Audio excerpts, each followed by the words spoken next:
ছেলেটাকে একবার দেখি সে কোথায়? ওই তো রাজ। নমস্কার। আরে বাহ, এটা একেবারে রাজপুত্র। রুনু, দারুণ মানাবে আমাদের রানার সঙ্গে। আচ্ছা ঠিক আছে, এবার লাফালাফি বন্ধ করে রাজপুত্র আর রাজকন্যার বিয়ের জোগাড় যন্ত্রে হাত লাগা।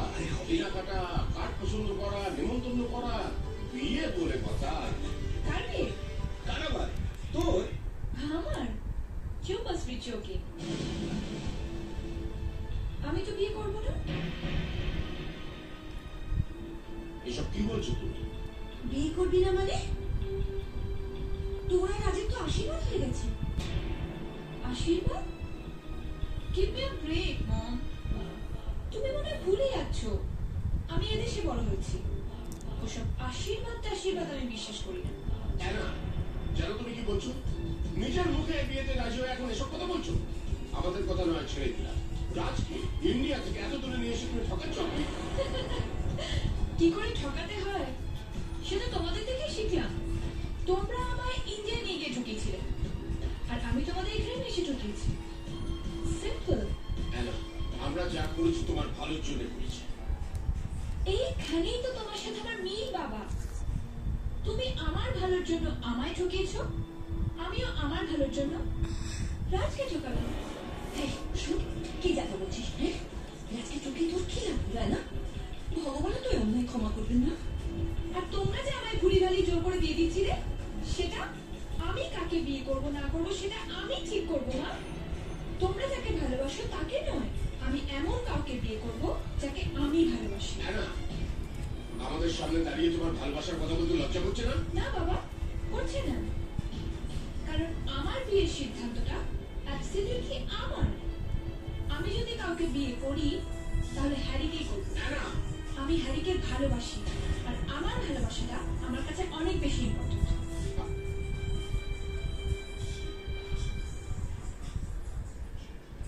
আমি তোমাকে ঠকাতে চাইনি, বাট আমার কিছু করার ছিল না।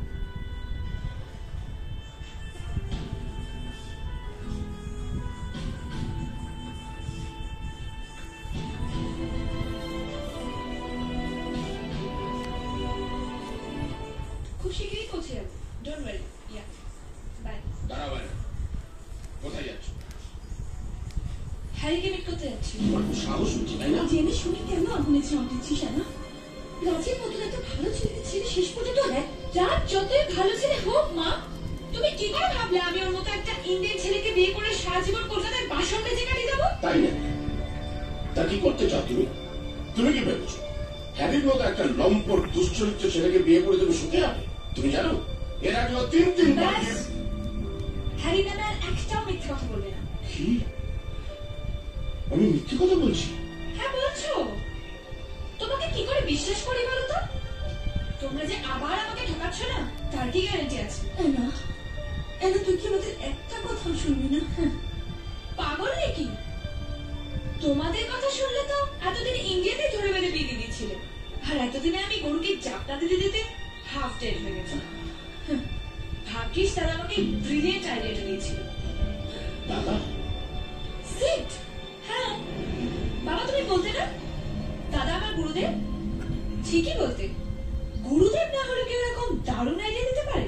আরে পাগলামি করিস না, তোকে যেটা বলছি সেটাই কর।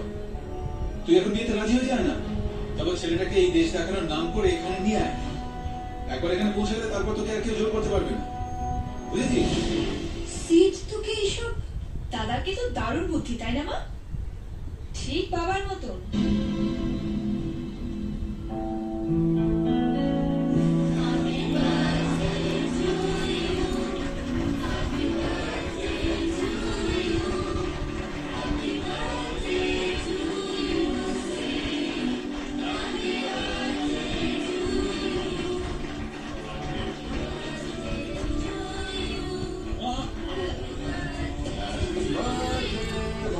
child, happy birthday to you.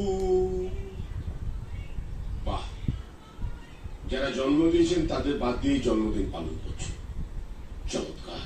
তা আমি তো তোমার বাবা, তোমার জন্মদিনে কিছুই নেব না, তাই কি হয়? আমার তরফ থেকে এটাই তোমার জন্মদিনের গিফট। কোনোদিনও তোমার গায়ে হাত তুলিনি, কিন্তু আজ তুললাম। কেন জানো? কারণ কুপরামর্শ দিয়ে দিয়ে তুমি শুধু তোমার বোনের মাথাটাই খাওনি,